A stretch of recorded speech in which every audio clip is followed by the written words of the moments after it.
السلام علیکم ورحمۃ اللہ وبرکاتہ. کیا حال ہے سب کا؟ ٹھیک ہے الحمدللہ.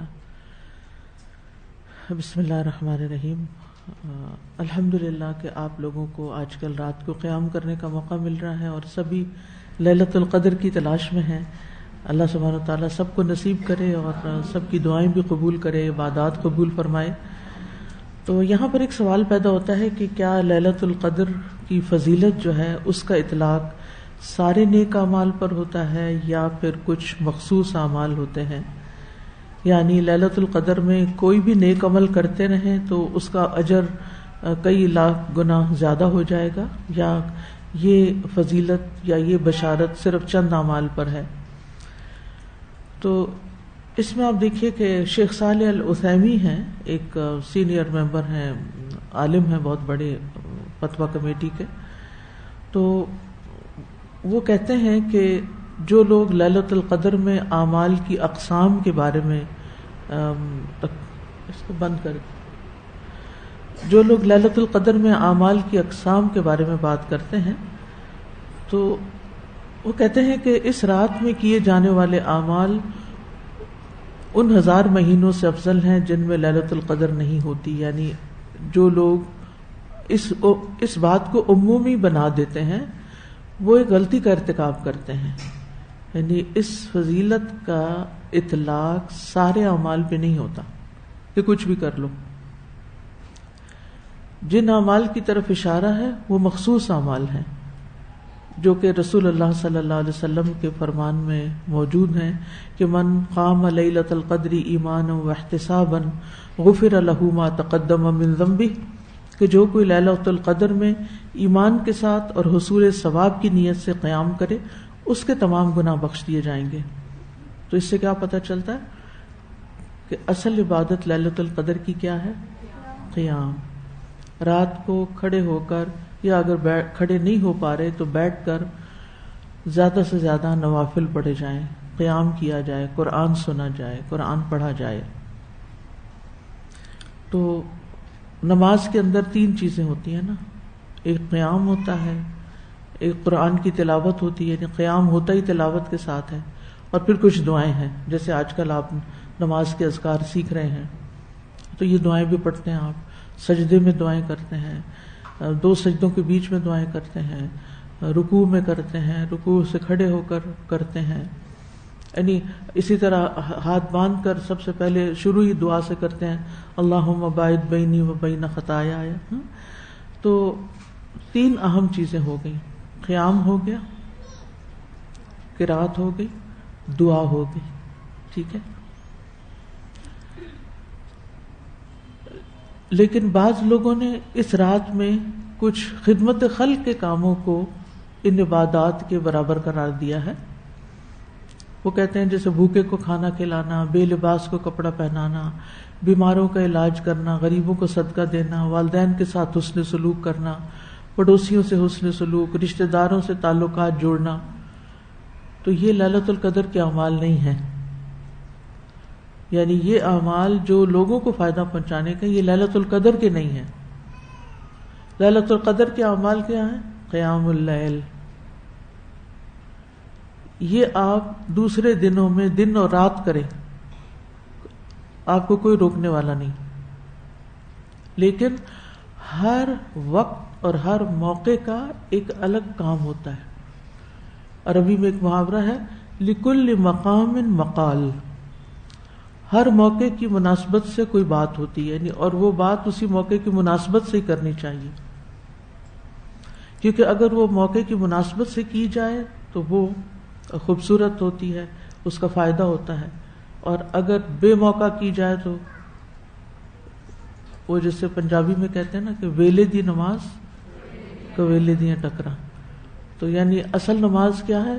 جو وقت کے اندر ادا کی جائے. تو اصل عبادت لیلۃ القدر کی کیا ہے؟ قیام. بس ایک لفظ اگر یاد رہے نا، قیام. اور آپ کا سارا فوکس اسی پر ہی ہونا چاہیے کہ ان راتوں میں زیادہ سے زیادہ نوافل ادا کرنے ہیں، اور اس میں بھی تعداد کی زیادتی نہیں مقصود. اصل کیا ہے؟ قیام. کہ دیر تک یکسو ہو کر نماز کی حالت میں عبادت کی جائے.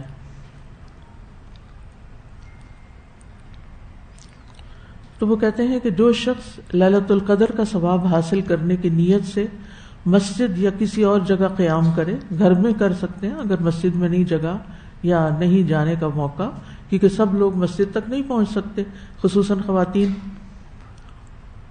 قرآن کی تلاوت کرے اور دعا کرے. یہ وہ شخص ہے جو شریعت کے مطابق عمل کرتا ہے، اور ایسا شخص شریعت کے مطابق عمل نہیں کرتا جو قیام، تلاوت قرآن اور دعا کو تو چھوڑ دے، اس کی بجائے صدقہ اور دوسروں کے ساتھ حسن سلوک اور رشتہ داریاں جوڑنا اور ان کو وزٹ کرنا اور اس طرح کے اعمال شروع کر دے. یہ ایک نئی سوچ ہے جس کا ابتداء میں کوئی تصور نہیں تھا کہ لوگ ان راتوں میں یہ کام نہیں کرتے تھے بلکہ قیام کرتے تھے. اب یہ ہے کہ لیلۃ القدر میں دعا کون سی کی جائے. آپ جو چاہیں دعا کریں، لیکن خاص دعا جو ہمیں بتائی گئی ہے اس رات کی مناسبت سے وہ حضرت عائشہ کی دعا ہے. حضرت عائشہ سے روایت ہے، وہ کہتی ہیں کہ اے اللہ کے نبی صلی اللہ علیہ وسلم، یہ بتائیے کہ اگر مجھے شب قدر حاصل ہو جائے تو میں اس میں کیا دعا مانگوں. نبی صلی اللہ علیہ وسلم نے فرمایا، تم یہ دعا مانگو، اللہم انک عفو تحب العفو فاعف عنی. اے اللہ تو خوب معاف کرنے والا ہے، معاف کرنے کو پسند کرتا ہے. یعنی خود بھی معاف کرتا ہے بہت زیادہ، اور بندوں سے بھی کیا پسند کرتا ہے کہ وہ ایک دوسرے کو معاف کر دیں، لہٰذا مجھے معاف کر دے. تو اس میں آپ دیکھیے کہ اگر ہم چاہتے ہیں کہ ان راتوں میں ہماری معافی ہو جائے تو ہمیں بھی اپنے دل سے دوسروں کو معاف کر دینا چاہیے. ابن رجب کہتے ہیں، آخری عشرے میں تمام تر نیکیوں کو بخوبی بجا لانے کے ساتھ لیلۃ القدر میں خصوصی طور پر اللہ سے عفو درگزر طلب کرنے کو اس لیے کہا گیا ہے کیونکہ اعلیٰ مرتبت لوگ نیکیاں کرنے کے بعد ان پر اترانے کی بجائے یہی سمجھتے ہیں کہ ہم تو اللہ کا کچھ بھی حق ادا نہیں کر سکے. یعنی ساری عبادت کر کے بھی وہ کیا سمجھتے ہیں کہ ہم نے ابھی کچھ نہیں کیا. چنانچہ وہ ایک گناہگار اور قصوروار شخص کی مانند اللہ سے درگزر کا سوال کرتے ہیں کہ اللہ تو بس معاف ہی کر دے ہمیں، ہم تیرا حق ادا نہیں کر سکتے، اور عبادت کا حق تو ادا ہو ہی نہیں سکتا، تیری نعمتوں کا شکر بھی ادا نہیں ہو سکتا. تو اس لیے ہم نے جو بھی ٹوٹی پھوٹی عبادت کی تو اسے قبول کر لے، اور جو ہم نہیں کر سکے تو ہمیں معاف کر دے. اس سے نہ پھر انسان کے دل میں دو چیزیں پیدا نہیں ہوتی، ایک تکبر پیدا نہیں ہوتا اور دوسرے گلٹ نہیں رہتا. ہم میں سے بہت سے لوگ بہت کچھ کرنے کے بعد بھی نا اندر سے شرمندہ ہوتے ہیں. یعنی کم از کم میں تو بہت ہی شرمندہ ہوں کہ یا اللہ جو کرنا چاہیے وہ کر نہیں پاتی، وہ ہو نہیں رہا، ہو کیسے، ہو بھی نہیں سکتا. یعنی دل تو کیا چاہتا ہے کہ بہت کچھ کرے، لیکن عملاً رات گزر جاتی ہے پتہ ہی نہیں چلتا، کچھ بھی نہیں ہو پاتا. تو پھر دل میں نا ایک عجیب سی تکلیف ہوتی ہے کہ یا اللہ حق ادا نہیں ہو تو ہمیں معافی کر دے. تو اس لیے دونوں اعتبار سے معافی مانگنے کی ضرورت ہے. اگر یہ احساس ہو گیا ہے کہ بہت کچھ کر لیا تب بھی معافی مانگ لیں، اور اگر یہ احساس ہو گیا کہ کچھ نہیں کیا تب بھی معافی مانگ لیں. اللہ سبحانہ تعالی ہم سے قبول کر لے. تو اس لیے دل لگا کے محبت سے یہ دعا کثرت سے کرتے رہیں. دعائیں تو ساری دعائیں ہیں، ساری اچھی ہیں، لیکن اگر ہمیں معافی مل گئی تو سمجھے سب کچھ مل گیا. اب قرآن مجید کے لیسن کی طرف آتے ہیں. جی آپ کچھ سوال کرنا چاہ رہی؟ جی جی. کسی بھی حکم پر جب عمل میں دشواری پیش آ رہی ہو، دو چیزیں ذہن میں رکھا کریں. ایک تو یہ ہے کہ آپ پورے دل سے چاہتے ہیں وہ کرنا، نیت درست ہے آپ کی اور آپ اس کی ایفرٹ بھی کر رہے ہیں. لیکن دوسری چیز یہ کہ ایفرٹ کے باوجود وہ نہیں ہو پایا جو کرنا ہے، جو کرنا چاہیے تھا. تو ایسی صورت میں پھر یہ آیت ہمیشہ یاد رکھا کریں، فاتقوا اللہ ما استطعتم. اللہ کا تقوی اختیار کرتے رہو جتنی تم میں استطاعت ہے. یعنی جو ہم کر سکتے ہیں وہ ہم تو کر رہے ہیں، اور اگر کوئی تعاون نہیں کر رہا اور اس کے تعاون کے بغیر یہ عمل مکمل نہیں ہوتا. کچھ عمل ہوتے ہیں یک طرفہ، آپ نے کیا بس ہو گیا، آپ کے ہاتھ میں ہوتا ہے نا وہ کرنا، آپ کی چوائس پہ ہوتا ہے. لیکن کچھ کاموں میں آپ کو دوسرے کا ہینڈ بھی چاہیے، اور وہ ہینڈ نہیں آ رہا تو آپ اکیلے ہاتھ سے کتنا کر سکتے ہیں؟ جتنا کر سکتے ہیں اتنا کر کے اپنی نماز میں توجہ کریں انشاءاللہ. جی آپ دیکھیے، یہ ایک نئی بات کہ آج کل یہ ٹرینڈ چل پڑا ہے کہ 27ویں کو نکاح کرنا ہے.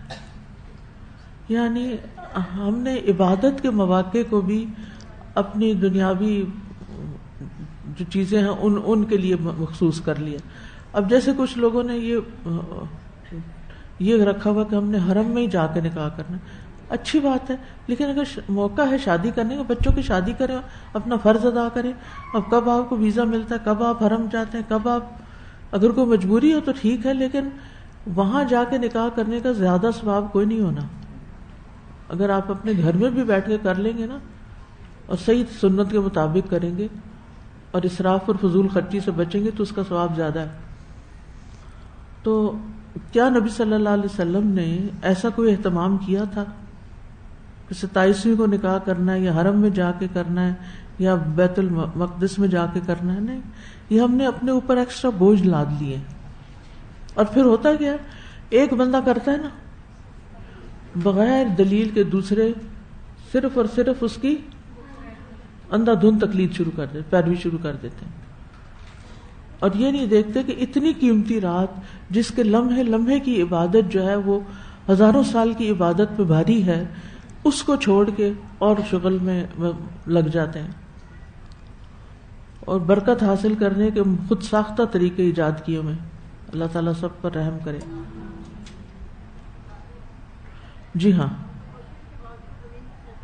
ابھی میں نے کیا بتایا، فاتقوا اللہ ما استطعتم، جو استطاعت ہے وہ کر لیں، اللہ تعالیٰ اسی کو قبول کرے گا. اللہ تعالیٰ بہتر جانتا ہے کہ آپ کی استطاعت کیا ہے کیا نہیں. اللہ کے ساتھ سچے ہوں. اور جب آپ کے دل میں ہوتا ہے نا کہ اللہ کو تو پتہ ہے نا، اور واقعی میری حالت جینوئن بات ہے اور جینوئن ریزن سے میں سجدہ نہیں کر رہی، نہ کہ سستی کے مارے، تو وہ پھر اللہ کو پتہ ہے اور معاملہ اللہ کے ساتھ ہے. پھر دل میں گلٹ نہیں ہونا چاہیے، بس درگزر کی درخواست کرتے رہنا چاہیے. چلیے شروع کرتے ہیں. نحمده ونصلي على رسوله الكريم، اما بعد، فاعوذ بالله من الشيطان الرجيم، بسم الله الرحمن الرحيم. رب اشرح لي صدري ويسر لي امري واحلل عقدة من لساني يفقهوا قولي.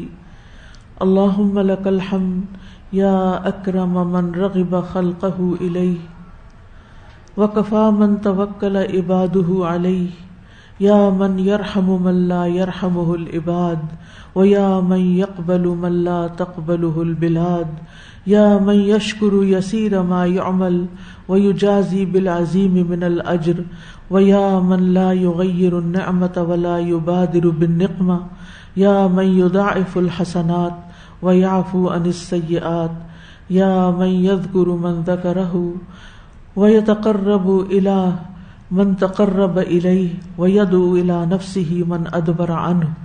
أَنْتَ رَبُّ الْعِزَّةِ وَالْجَلَالِ، وَأَنْتَ ذُو الْجَبَرُوتِ وَالْمَلَكُوتِ وَالْكِبْرِيَاءِ وَالْعَظَمَةِ، أَنْتَ الْأَعْلَىٰ فَوْقَ كُلِّ عَالٍ، وَأَنْتَ الْكَرِيمُ بِكُلِّ نِعْمَةٍ. اے اللہ سب تعریف تیرے ہی لیے ہے، اے سب سے زیادہ عزت و اکرام والی ہستی، وہ ذات جس نے اپنی مخلوق کو اپنی طرف ترغیب دی اور اس کے بندوں میں سے جنہوں نے اس پر توکل کیا ان کو وہ کافی ہو گیا. اے وہ ذات جو اس شخص پر رحم کرتا ہے جس پر بندے رحم نہیں کرتے، اور اے وہ ذات جو اس آدمی کو قبول کر لیتا ہے جس کو زمین کے رہنے والے قبول نہیں کرتے. اے وہ ذات جو تھوڑے عمل کی قدر کرتا ہے اس پر عظیم اجر کا بھاری بدلہ دیتا ہے. اے وہ ذات جو نعمت کو تبدیل نہیں کرتا اور جلد سزا نہیں دیتا. اے وہ ذات جو نیکیوں کو کئی گنا بڑھا کر دیتا ہے اور برائیوں سے درگزر کرتا ہے. اے وہ ذات کہ جو اس کو یاد کرتا ہے وہ بھی اس کو یاد کرتا ہے، اور جو اس کا تقرب حاصل کرتا ہے وہ اس کے قریب ہو جاتا ہے، اور جو اللہ کو پشت پھیر کے چلا جاتا ہے اللہ تعالیٰ اس کو اپنی طرف آنے کی آواز دیتا ہے.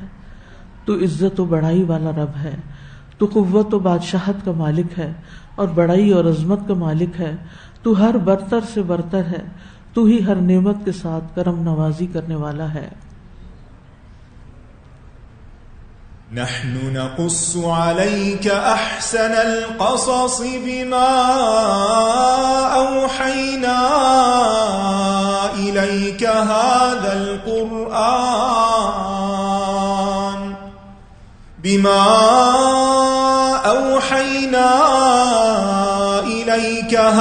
القرآن وإن كنت من قبله لمن الغافلين۔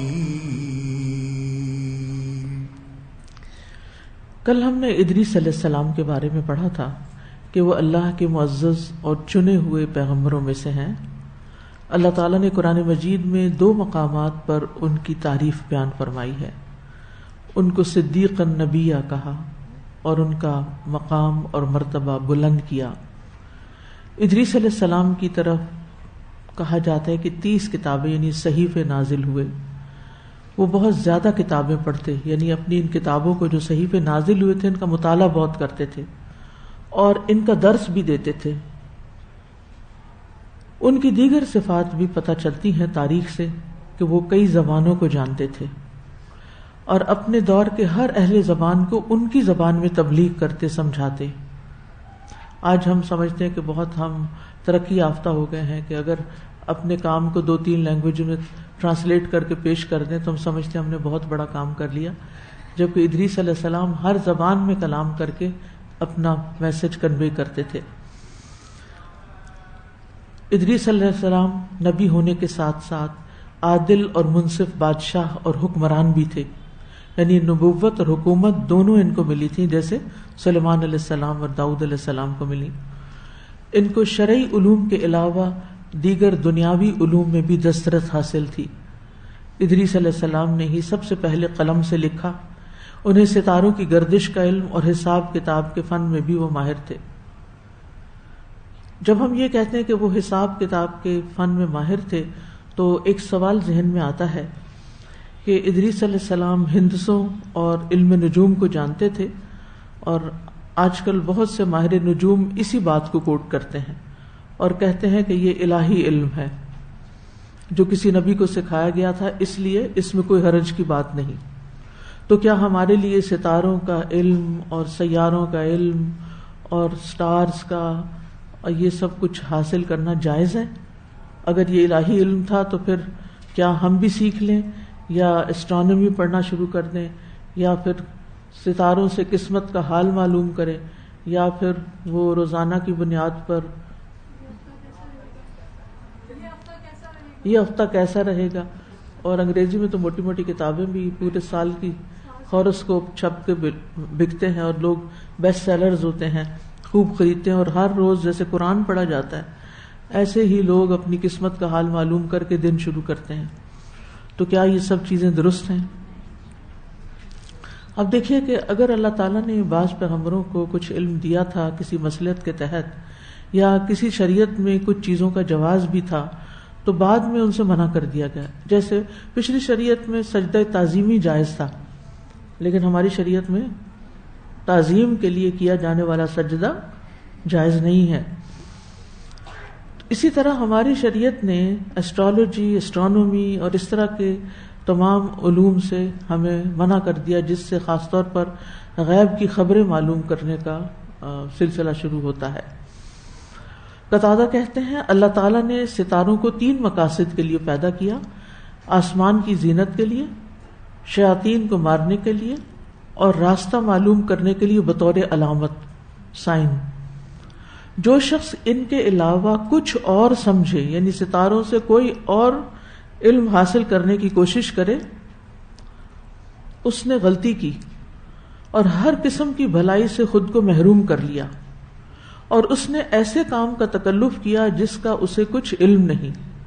یہ صحیح بخاری کی روایت ہے، اس میں قتادہ سے یہ قول روایت ہوا نبی صلی اللہ علیہ وسلم سے نہیں، لیکن وہ قرآن ہی کو سامنے رکھ کے کیا بتا رہے ہیں کہ ایسا شخص جو ان علوم میں گھس جائے وہ اپنے آپ کو ہر طرح کی بھلائی سے محروم کر لیتا ہے، کیونکہ منع کیا گیا نا. آپ کو معلوم ہے کہ کسی ہاتھ دکھانے والے کے پاس، کسی غیب کی خبریں بتانے والے کے پاس اگر کوئی شخص جاتا ہے تو اس کی 40 دن کی نماز قبول نہیں ہوتی. تو اس لیے ان چیزوں سے پوری طرح پرہیز کرنا چاہیے. علم نجوم کی 2 قسمیں ہیں، جیسے ایک ہے ایسٹرالوجی، علم تاثیر، اور ایک ہے ایسٹرونومی. علم تاثیر سے مراد یہ عقیدہ رکھنا کہ ستارے از خود مؤثر ہوتے ہیں. از خود یعنی ستاروں کے اندر قوت پائی جاتی ہے کہ وہ لوگوں کی قسمت بنائیں بگاڑیں. تو یہ کانسیپٹ کیا ہے؟ یہ شرک ہے. اور وہ کہتے ہیں کہ ستاروں کی رفتار سے زمین میں حادثے رونما ہوتے ہیں. تو ایسا سمجھنا دراصل ستارہ پرستی ہے، ان کو الہ بنا لینا ہے. تو اہل علم کا اس پر اجماع ہے کہ ایسا عقیدہ رکھنا کفر اور شرک اکبر ہے. کیونکہ ایک شخص نے اللہ کی ایک مخلوق کو جو اللہ ہی کے تابع ہے، اللہ کے حکم سے کام کر رہی ہے، اسے بذات خود خالق اور مسخر کرنے والا بنا دیا، اثر کرنے والا بنا دیا. اسی طرح ان تاروں کو انسان علم غیب جاننے کا ذریعہ بنائے تو یہ بھی درست نہیں. چنانچہ تاروں کی نقل و حرکت اور ان کے آنے جانے سے یہ سبق لینا کہ فلاں فلاں کام رونما ہوگا یا فلاں تارہ فلاں منزل میں داخل ہو گیا تو اب دنیا میں یہ ہو جائے گا، یہ اس علم کو نہ حاصل کرنا چاہیے نہ اس پہ یقین کرنا چاہیے، چاہے اس میں سے کچھ اتفاقاً سچ بھی نکل آئے پھر بھی اس کو نگیٹ کر دینا چاہیے. ہم کیوں دعا مانگتے ہیں؟ اللہم انی اسألک علما نافعا اللہم انی اعوذ بک من علم لا ینفع. ٹھیک ہے نا؟ تو یعنی ایک مثبت انداز میں دعا مانگی گئی علم کی، اور ایک نفی کے ساتھ کہ اللہ ایسا علم دے جو فائدہ دے اور ایسے علم سے بچا جو فائدہ نہ دے، الٹا نقصان دے.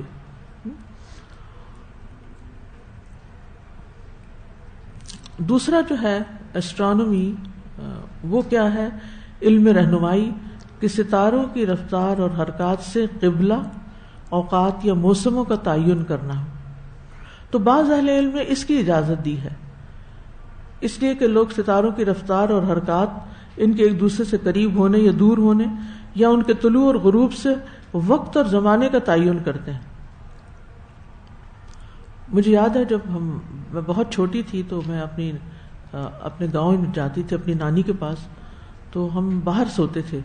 مطلب پنکھے اور اے سی نہیں ہوتے تھے کہ لوگ کمروں کے اندر نہیں سوتے تھے. ویسے وہ کہتے تھے کہ رات کے وقت کمروں کے اندر ایسی گیس ہوتی ہے کہ وہ جو صحت کے لیے نقصان دہ، تو گرمیوں میں باہر سونا چاہیے. ہم باہر سوتے تھے. تو مجھے ڈر لگتا تھا کیونکہ ہر طرف اندھیرا ہی اندھیرا ہوتا تھا. تو میں اپنا بستر جو تھا وہ نانی کی بستری کے ساتھ لگاتی، یعنی ساتھ بیڈ ہوتا تھا. تو وہ جب تہجد کے وقت اٹھتی تو کہتی وہ سیری والا تارا آ گیا ہے نظر. انہوں نے کوئی جگہ یا مقام رکھا ہوگا یا اس کی شکل کوئی ہوگی، تو وہ ہمیشہ اس ستارے کو دیکھ کے اٹھتی تھی. کوئی الارم کلاک نہیں ہے، کوئی گیجٹ نہیں ہے، کچھ نہیں ہے، وہ ستارے کے ساتھ تو اب یہ صرف رہنمائی ہے، ستاروں سے صرف رہنمائی لی جا رہی ہے کہ کون سا وقت ہو گیا، یہ ستارہ غروب ہو گیا. یعنی اور ایک ہوتا ہے نا مارننگ سٹار. اسی طرح کچھ اور ستاروں سے بھی لوگ کہ کس موسم میں کون سا ستارہ کہاں آ گیا. اب موسم بدل رہا ہے، لہذا موسم بدل رہا ہے تو پہلے زمانے میں تو یہ ویدر فور کاسٹ نہیں ہوتی تھی، تو اس سے پھر وہ اپنے کپڑوں کا تبدیل کرنا اور اپنے کھیتوں میں کام، پانی کب لگانا ہے، کٹائی کب کرنی وغیرہ وغیرہ، ان چیزوں کو انہوں نے اس عالمی کلاک کے ساتھ، یعنی ورلڈ کلاک جو آسمان پہ تھی، اس کے ساتھ انہوں نے اپنے آپ کو منسلک کر رکھا تھا. تو اس سے بات بالکل واضح رہے کہ شرک کیا ہے اور کیا شرک نہیں ہے، کیونکہ ایسا نہ ہو کہ اس کو بھی شرک بنا دیا جائے. تو رہنمائی لینا، کیونکہ قرآن مجید میں کیا آتا ہے، وَبِالنَّجْمِ هُمْ يَهْتَدُونَ، کہ وہ ستاروں کے ساتھ راہ پاتے ہیں، رہنمائی لیتے ہیں. تو ستاروں سے رہنمائی، اس قسم کی رہنمائی تو درست ہے، یعنی ٹائمنگز وغیرہ معلوم کرنا یا رات کے کون سے حصے میں ہم یہ معلوم کرنا، لیکن اس سے زیادہ قسمتوں کا حال معلوم کرنا وہ ایک شعر بھی ہے جس میں آتا ہے نا کہ یہ ستارے پتہ نہیں مارے مارے پھرتے ہیں، ہاں قسمت کا پتہ نہیں حال کیا جانے، تو خود بھی بیچارے در در کے بیکاری ہیں، پتہ نہیں کسی کو نہیں یہ شعر آتا. اوہو اتنا دلچسپ شعر ہے یہ، مجھے کبھی شعر یاد نہیں رہا اس لیے سنا نہیں سکتی. ہاں سنائیے. ہاں ماشاء اللہ.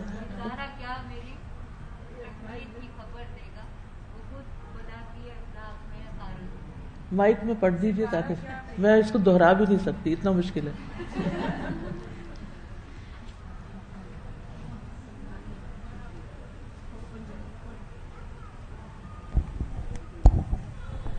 ستارہ کیا میری تقدیر کی خبر دے گا، وہ خود فلکی افلاک میں ہے خار و زبوں. خار و زبوں یعنی مارا مارا پھرتا ہے، یعنی ہاں یعنی اس کو تو اپنی منزل نہیں پتا، وہ میری منزل کیا بتائے گا. تو ایسی توقعات مخلوق سے نہیں رکھنی چاہیے، ٹھیک ہے.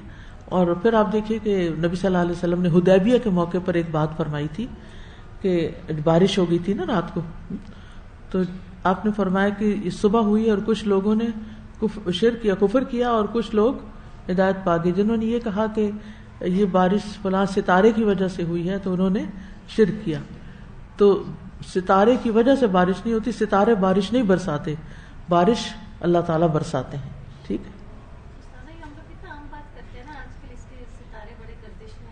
ہاں عام محاورے میں بھی ہم بولتے رہتے ہیں میرا ستارہ آج کل گردش میں. ایسے جملے نہیں بولنے چاہیے. اچھا وہ کہتی ہے کہ ان کی دادی جو تھی وہ ستارے کو دیکھ کے روزہ رکھتی تھی، یعنی کہ سحری کا وقت جو تھا اس وقت کوئی اور انتظام ہی نہیں تھا. یہ تو ہم ایسے دور میں آ گئے نا کہ ہمیں ہر چیز آسانی سے مل گئی.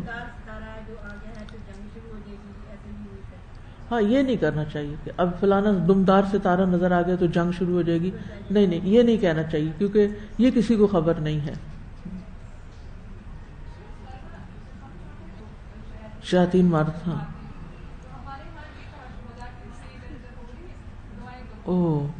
وہ کہتے ہیں کہ یہ جو شہاب ثاقب تھے جو کہ شیاطین کو مار بھگانے کا ذریعہ ہیں، تو بچپن میں ان کو لوگ بتاتے تھے کہ یہ شہداء کی روحیں ہیں جو روشنی کی شکل میں ادھر ادھر جاتی ہیں، تو فوراً دعا کرو کہ دعا قبول ہوگی. اب وہ کس سے دعا کرو؟ شہید سے. تو یہ ایک اور شرک. اچھا ان کو وشنگ سٹار بھی کہتے ہیں کہ یہ سٹارز اگر نظر آتے ہیں تو اپنی وش کو بیان، تو وہیں سے کانسیپٹ آ گیا نا کہیں سے شرک کا.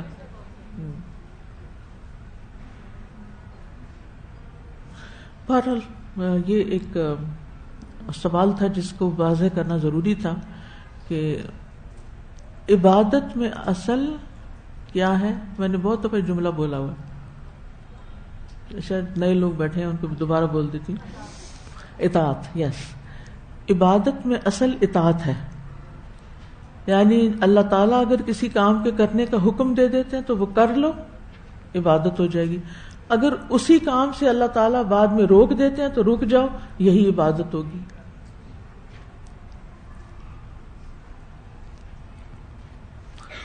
تو کل ہم نے آیت کی وضاحت تو پڑھ لی تھی، تو اب ہم تھوڑا سا فوائد کی طرف آئیں گے کہ اس آیت سے کیا چیزیں ہمیں سیکھنے کو ملتی ہیں. تو آیت دہرا لیتے ہیں. وَاذْكُرْ فِي الْكِتَابِ إِدْرِيسَ إِنَّهُ كَانَ صِدِّيقًا نَبِيًّا وَرَفَعْنَاهُ مَكَانًا عَلِيًّا.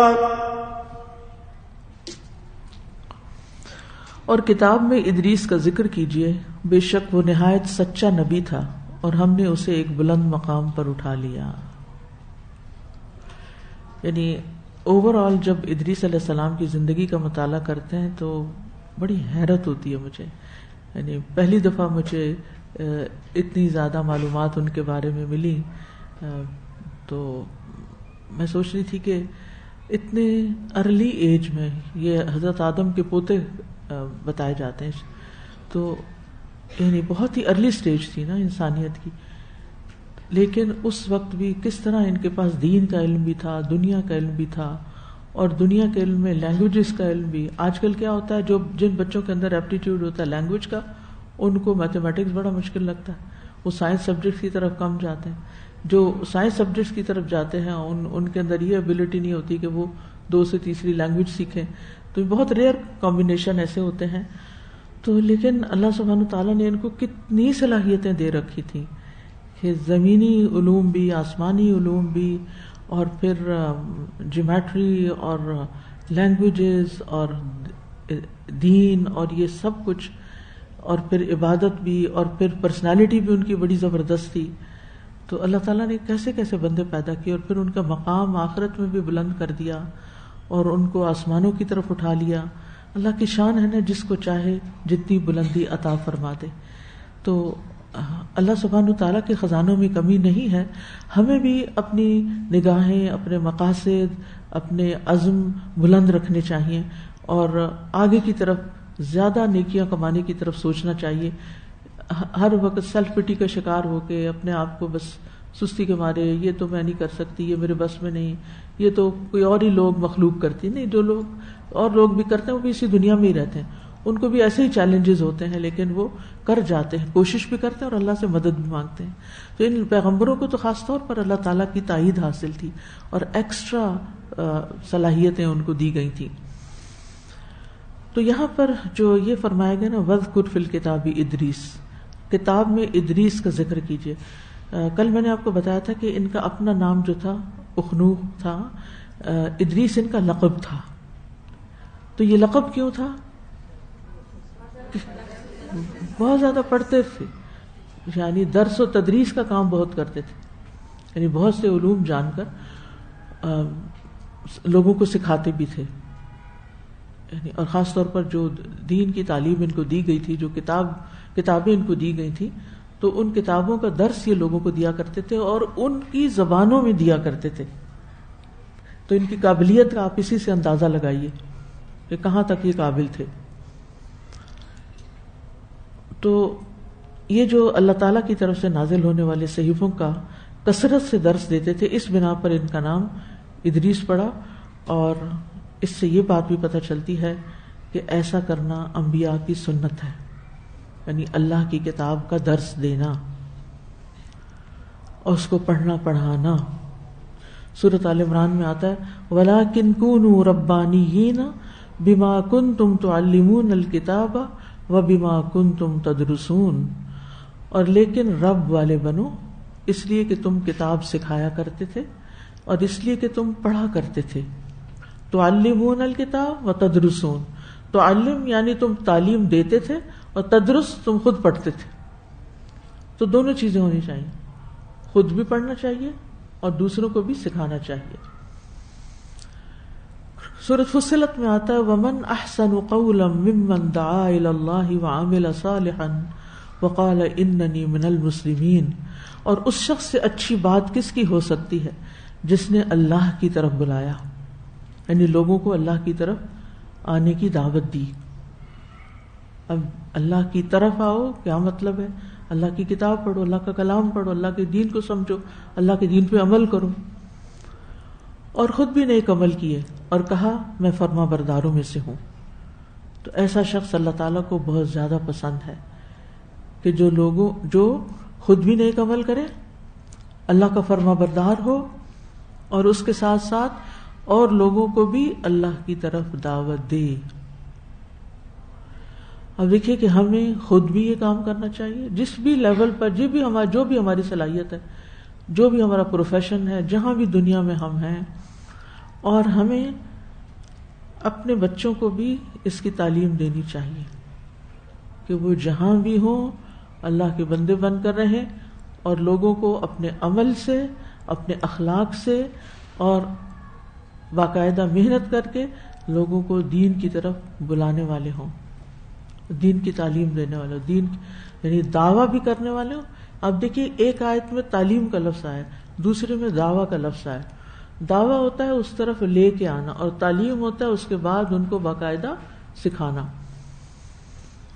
اسی طرح اگر ہم ایک ٹیچر ہیں یا ہمارا ایک اسلامک اسکول ہے, تو اس اسکول کے فرد ہونے کی حیثیت سے ہمارا یہ فرض بنتا ہے کہ ہم اپنے بچوں کو صرف ان کی ذاتی زندگی میں عمل کے لیے ہی دین کی تعلیم نہ دیں، بلکہ ایک اچھا داعی بھی بنائیں کہ وہ گھر میں کس طرح ایکٹ کریں، کہ وہ گھر میں دین گھر والوں کو دین کی طرف بلائیں. وہ جب اسکول سے گریجویٹ کر کے جائیں تو وہ جس بھی فیلڈ میں جائیں، وہ ڈاکٹر بنے، وہ انجینئر بنے. آپ دیکھیں کہ جو علوم ادریس علیہ السلام کے پاس تھے ان میں تو انجینئرنگ بھی تھی، ہندسہ بھی جانتے تھے. آج کل عربی میں مہندس انجینئر کو کہتے ہیں. تو وہ ڈاکٹر بنے، وہ طب جانیں، وہ انجینئرنگ کریں، وہ آئی ٹی میں جائیں، وہ کسی بھی فیلڈ میں جائیں.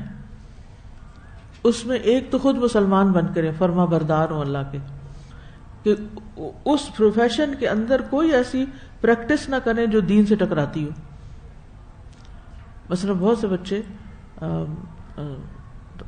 یعنی ٹیکنالوجی میں مہارت حاصل کر کے پھر ڈسٹرکٹیو گیمز بناتے ہیں جس سے بچوں کے اخلاق بگڑتے ہیں. تو کسی ایسی کمپنی میں کام نہیں کرنا چاہیے کہ جو لوگوں کے اخلاق بگاڑنے والے کام کرے، یا یہ ہے کہ اس سے لوگوں کے دین ایمان میں شرک آئے، یا کوئی ایسے کانسیپٹس دیے جائیں کہ جو شیطانی ہوں، کیونکہ لوگوں نے فن کے نام پہ ہر چیز کو حلال کیا ہوا ہے. تو ایسا نہیں ہے. ایک دین اور ایمان رکھنے والا انسان انسانیت یعنی مسلمانوں کے لیے بطور خاص اور انسانیت کے لیے بطور عام کوئی ایسا کام نہیں کرے گا کہ جس سے ان کی دنیا یا آخرت کا نقصان ہو. یعنی یہ ایک مورل یا اخلاقی سبق ہے جو ہمارے دین نے ہمیں سکھا دیا ہے کہ ہمیں ہر ایک کا خیر خواہ ہونا ہے. لہذا کتنی بھی بڑی آفر ہو، کتنا بھی دنیاوی مال و دولت حاصل ہوتا ہو، لیکن حرام کاموں میں نہیں جانا. ٹھیک ہے. اچھا، اب آپ دیکھیں کہ کچھ بچے تو اپنے پروفیشنز میں جا کے وہ دین کی تعلیم، دین کی طرف دعوت دینے والے ہوں گے، اپنے اعمال بہترین کا. مثلا ایک اچھا ڈاکٹر جو ہے جب وہ پوری توجہ دیتا ہے مریض کے اوپر، اس کے ساتھ ہمدردی کرتا ہے، خیرخواہی کرتا ہے، تو مریض کا دل اتنا نرم ہوتا ہے کہ وہ ڈاکٹر کی ہر بات ماننے کو تیار ہو جاتا ہے. وہ کہے گا نا زہر کی پڑیا کھا لو، وہ بھی کھا لے گا، کیونکہ اس کا ٹرسٹ اتنا بلڈ ہو چکا ہوتا ہے. تو اگر ہم اپنے اسکول سے نکلنے والے ہر بچے کو یہ سکھا دیں کہ اگر تم نے ڈاکٹر بننا ہے تو ایسا ڈاکٹر بننا ہے، اس کو یعنی آئیڈیلائز کروائیں کہ کیسا ہونا چاہیے. انجینئر بننا ہے تو ایسا بننا ہے، کہیں کو دھوکہ نہیں کرنا، فراڈ نہیں کرنا، ایسی چیزیں نہیں بنانی کہ جس سے لوگوں کو نقصان ہو. پھر اسی طرح کچھ بچے ایسے ہونے چاہیے کہ جن کے اندر قدرتی طور پہ ایک ایپٹیٹیوڈ ہوتا ہے دین کی مزید تعلیم حاصل کرنے کا. اس کے لیے ہمیں طریقے سوچنے چاہیے کہ ان کو فردر اسپیشلائزڈ اسلامک ایجوکیشن کیسے دلائی جائے تاکہ وہ تعلیم کا کام بہترین طریقے سے کر سکیں، وہ امت کے عالم بن سکیں. ہمیں ان بنیادوں پہ سوچنا چاہیے، پلاننگ کرنی چاہیے، اور ایک فیوچر کو سامنے رکھ کر دعوت اور تعلیم، دعوت و تعلیم، دعوت و تبلیغ اور تعلیم، ان کے لیے مسلمانوں کو تیار کرنا ہمارے اسلامک سکولز کا ایک اہم ترین حصہ ہونا چاہیے. یعنی ایک ان کی ذمہ داری بنتی ہے. کس طرح ہو؟ جب انسان سوچنا شروع کر دیتا ہے، اور جب انسان کی تڑپ لگ جاتی ہے اور انسان اپنے ارادے میں سچا ہوتا ہے، اللہ اس کو پھر راہیں دکھاتا ہے. وہاں سے الہام ہوتا ہے کہ آپ سوچ ہی نہیں سکتے کہ کہاں سے کون سی بات ذہن میں اللہ ڈال دیتا ہے اور راستے بن جاتے ہیں. نتیجہ کیا نکلتا ہے کیا نہیں، اس کی فکر اتنی نہیں کریں، وہ اللہ کے ہاتھ میں، وہ آپ کے کنٹرول میں ہے نہیں. آپ کے کنٹرول میں ایفرٹس ہیں، وہ آپ لگا دیں بھرپور جتنی آپ لگا سکتے ہیں. پھر ہمیں حدیث سے پتہ چلتا ہے، قرآن سے پتہ چلتا ہے کہ قرآن کو پڑھنا، سیکھنا، سکھانا، حفظ کرنا، حفظ کروانا، اس کا مطالعہ کرنا، اس کی تعلیم دینا، اس میں غور و فکر اور تدبر کرنا، یہ سب سے افضل اور اشرف کام ہے، کیونکہ یہ اللہ کے کلام کے ساتھ ایک گہرے تعلق کی علامت ہے. تو اہل قرآن چاہے وہ سیکھنے کے اعتبار سے ہوں یا سکھانے کے اعتبار سے، وہ باقی لوگوں سے افضل ہیں. خیرکم من تعلم القرآن وعلمہ. اور پھر یہ لوگ اللہ کے خاص لوگ ہیں، اہل القرآن. رسول اللہ صلی اللہ علیہ وسلم نے فرمایا بے شک لوگوں میں سے کچھ اہل اللہ ہوتے ہیں. آپ سے پوچھا گیا ان میں سے کون لوگ اہل اللہ ہوتے ہیں؟ آپ نے فرمایا اہل قرآن، اہل اللہ اور اس کے خاص لوگ ہوتے ہیں، یعنی وہ خاص VIPs ہیں، اللہ کے نزدیک تقرب کا مقام رکھتے ہیں.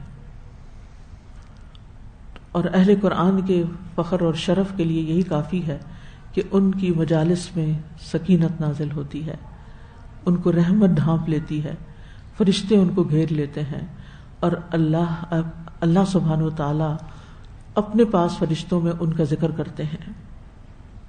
حضرت ابو ہریرہ سے روایت ہے صحیح مسلم کی، جو لوگ اللہ کے گھروں میں سے کسی گھر میں اللہ کی کتاب کی تلاوت کرتے ہیں، اس کی تعلیم میں مصروف ہوتے ہیں، ان پر سکینت نازل ہوتی. اگر ہم بہت بڑے پیمانے پہ اپنے گھروں میں یہ کام نہ کر سکیں یا مسجدوں میں یہ کام نہ کر سکیں تو ہم اس فضیلت میں شامل ہو سکتے ہیں، صرف سیکھنے والے بن کے یا سکھانے والے، چاہے ایک بچے کو کیوں نہ سکھائیں. یعنی ساری زندگی ہم خود بھی قرآن سیکھنے کا سلسلہ جاری رکھیں، وہ کہیں سٹاپ نہ لگے. اسی لیے آپ دیکھیے کہ ہم ہر سال رمضان میں صرف دورہ قرآن نہیں کراتے. یعنی میں نے کچھ عرصے سے اپنا سٹائل بدل لیا کہ یہ لوگ یہ نہ سمجھیں کہ بس یہی ایک نیکی کا کام ہے. اس میں ایک سال قرآن کے موتی، یعنی قرآن کی چند آیات، ہر پاری کی آیت سلیکٹ کر کر کے اس کے اندر خوب غور و فکر اور اس سے متعلقہ سارے امور کا ذکر. پھر اس کے بعد امثال القرآن، کہ قرآن کی مثالیں کیا ہیں، ان کے اوپر خاص فوکس کر کے ان کے اوپر غور و فکر اور تدبر. اور اب قصص القرآن، اور اسی طرح قریب و مجیب جو دعائیں تھیں اس میں ساری قرآنی دعائیں شامل کی گئیں. تو اس میں یہ ہے کہ ضروری نہیں ہوتا، یعنی ایک ہوتا ہے وسیع پیمانے، یعنی کہ ایک بس رواں پڑھ جانا، ٹھیک ہے. کچھ لوگ صرف ناظرہ پڑھ لیتے ہیں، کچھ لوگ صرف ترجمے سے پڑھ لیتے ہیں، کچھ لوگ رواں ناظرہ اور قیام میں پڑھ لیتے ہیں، اور کچھ لوگ ناظرہ وغیرہ پڑھ کے معنی سمجھتے ہوئے صرف مخصوص حصوں پر فوکس کرتے ہیں. وہ بھی اسی میں شامل ہے، قرآن سیکھنے اور سکھانے میں. جی الحمدللہ، بہت اچھا، بالکل. یعنی اور پھر ویرائٹی لانے سے ایک فائدہ یہ بھی ہوتا ہے کہ انسان کا انٹرسٹ ڈیولپ ہوتا ہے اور انسان نئے اینگل سے چیزوں کو سیکھ سکتا ہے. آپ دیکھیں نا، کبھی تیز بارش ہوتی ہے اور کبھی رمجم رمجم رمجم ہوتی ہی رہتی ہے. تو یہ بھی وحی الہی بھی بارش کی طرح ہے. کبھی ہمارے دلوں پہ تیز بارش کی طرح 2 گھنٹے میں سپارہ پڑھ لینا چاہیے، اور کبھی ایک آیت کو کئی دن لگانے چاہیے. اس کے ہر لفظ کے اوپر غور کر کے اس میں مزید چیزیں سامنے لانی چاہیے. خیر، اور اس کے علاوہ ناظرہ پڑھانا بھی، اس کو بھی نیت خالص کر کے پڑھائیں. صرف دنیا کا ایک کاروبار سمجھ کے نہیں پڑھائیں کہ یہ میری جاب ہے، میں اتنے گھنٹے اتنے لوگوں کو پڑھا دوں، اتنے پیسے کما لوں، میری زندگی گزر جائے. نہیں، یہ مقصد نہیں ہونا چاہیے. بلکہ اس کام کو اعلیٰ و عرفہ کام سمجھ کے اللہ کے دین کی خدمت سمجھ کے کرنا چاہیے. باقی جو اس میں آپ کو کچھ ملتا ہے تو وہ تو آپ کے وقت کی قیمت ہے، قرآن پڑھانے کی نہیں ہے. اور پھر جس بچے کو بھی آپ ناظرہ پڑھائیں اس کو اللہ کے واسطے ضرور کوئی نہ کوئی اچھی بات، چاہے ایک سینٹینس کیوں نہ ہو، بتائیں کہ یہ جو آج آپ نے سبق پڑھا ہے اس میں کیا بات کی گئی ہے. اور اس میں سے جو اردو کے لفظ ہیں ان کی پہچان کرا دیں. دیکھیں یہ اردو میں یہ بھی کہتے ہیں، یہاں بھی یہ معنی، ہلکے ہلکے معنوں سے گزار دیں. تو الحمدللہ جب اس طرح قرآن پڑھایا جاتا ہے تو بچپن سے ہی بچوں کو بہت سے کانسیپٹس خوب سمجھ میں آ جاتے ہیں. حضرت عمر سے روایت ہے کہ تمہارے نبی صلی اللہ علیہ وسلم نے فرمایا،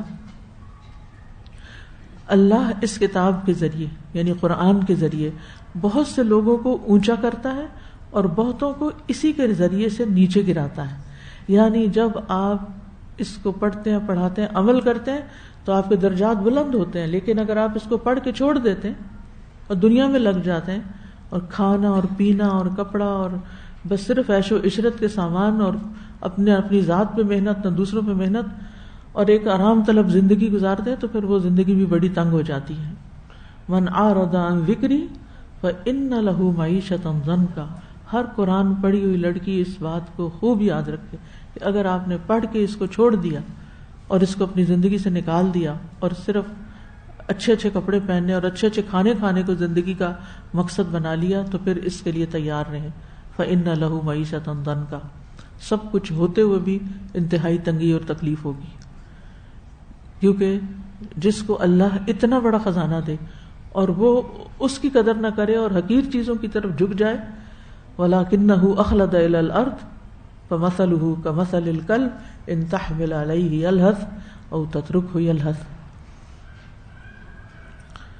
پھر آپ کو یہ بھی معلوم ہے کہ علم جو ہے وہ عبادت سے, علم کا حاصل کرنا نفلی عبادت سے بہتر ہے.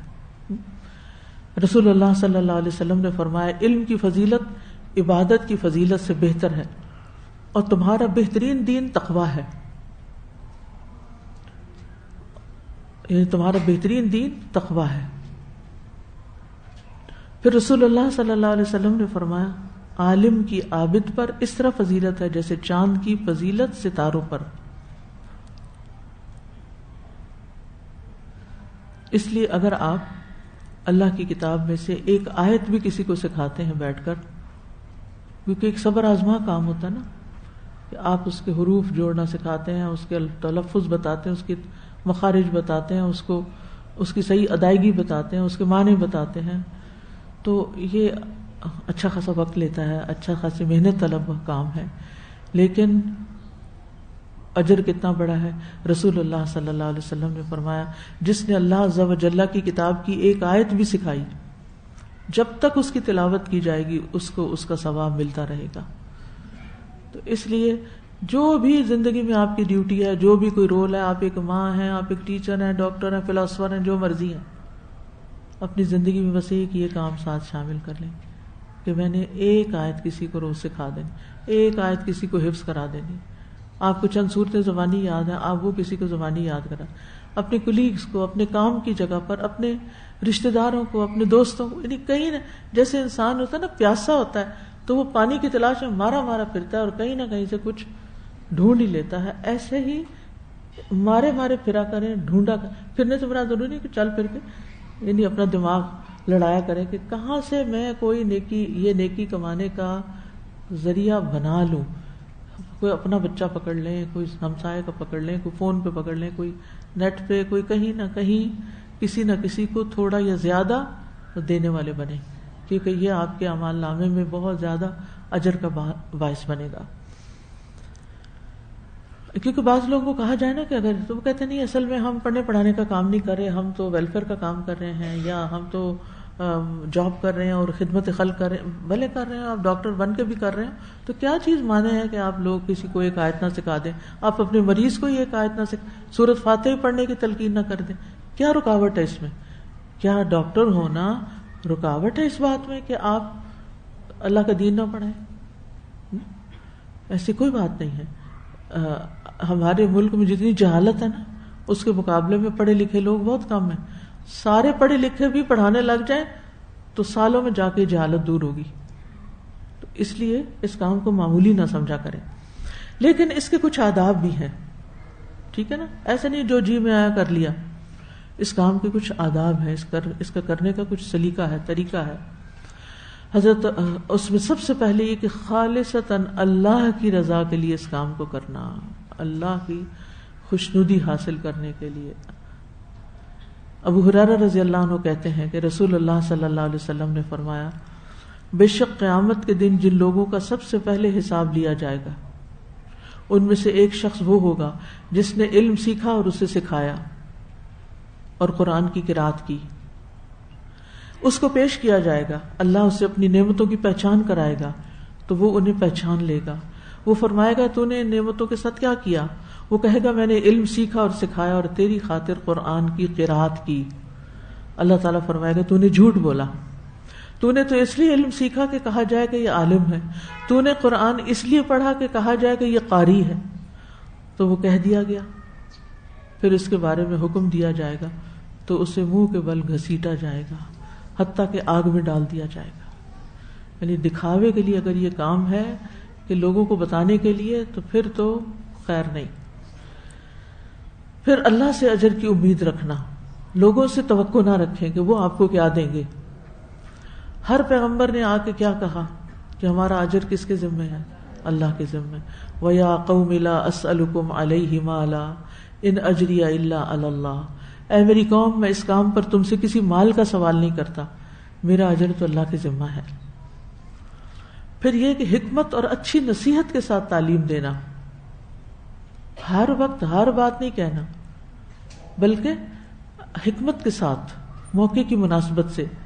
کیونکہ ادعو الی سبیل ربک بالحکمت والموعظۃ الحسنہ وجادلہم باللتی ہی احسن هو اعلم بمن ضل عن سبیلہ وهو اعلم بالمہتدین. اپنے رب کے راستے کی طرف حکمت اور اچھی نصیحت کے ساتھ بلاؤ، اور ان سے اس طریقے کے ساتھ بحث کرو جو سب سے اچھا ہے. بے شک تمہارا رب ہی زیادہ جاننے والا ہے جو اس کے راستے سے گمراہ ہوا، اور وہی ہدایت پانے والوں کو زیادہ جانتا ہے. پھر پوری بصیرت سے علم پھیلانا، جو دے اس کے بارے میں پورا شرح صدر ہو، یہ کیا ہے، اس کا کیا حکم ہے، اس کا کیا فائدہ ہے. یعنی اگر ایک آیت بھی آپ پڑھاتے ہیں تو آپ کو خود صحیح پڑھنی آتی ہو، یہ نہ ہو کہ ٹوٹا پھوٹا خود کو آتا ہے اور آپ بن بیٹھے ہیں معلم. خود تو گئے گزرے تھے ہی، اوروں کو بھی ساتھ بگاڑ دی. کتنے لوگ غلط قرآن کیوں پڑھتے ہیں یہ بتائیے مجھے. ان کے استادوں نے انہیں غلط پڑھایا، انہوں نے نیکی نہیں کمائی، الٹا گناہ کمایا. اب ان لوگوں کے لیے اتنا مشکل ہوتا ہے اپنے غلط لہجے کو پلٹانا یا الفاظ کو درست کرنا. یعنی ایک راہ بچہ ہوتا ہے نا، اس کو اگر آپ کچھ بھی سکھاتے ہیں وہ سیدھا سیدھا سیکھتا جاتا ہے. جن لوگوں نے غلط پڑھنا سیکھا ہو، یقین کریں کروا کے سیدھا اللہ کے واسطے وہ سیدھے ہو ہی نہیں پاتے. اور خاص طور پر مدود میں، مد وغیرہ میں جو غلطی کرتے ہیں، اور جو اور بھی بہت سی مجہول غلطیاں، صرف اس لیے کہ ان کو جی پڑھائی غلط کیا. چلے وہ تحسین کے درجے کی چیزیں پھر اور ہیں، لیکن بیسک جو ہے نا، زبر کو مد پڑ جانا، مد کو زبر کے چھوٹے کو بڑا، بڑے کو چھوٹا، مطلب ہی کچھ اور بدل جاتا ہے. اور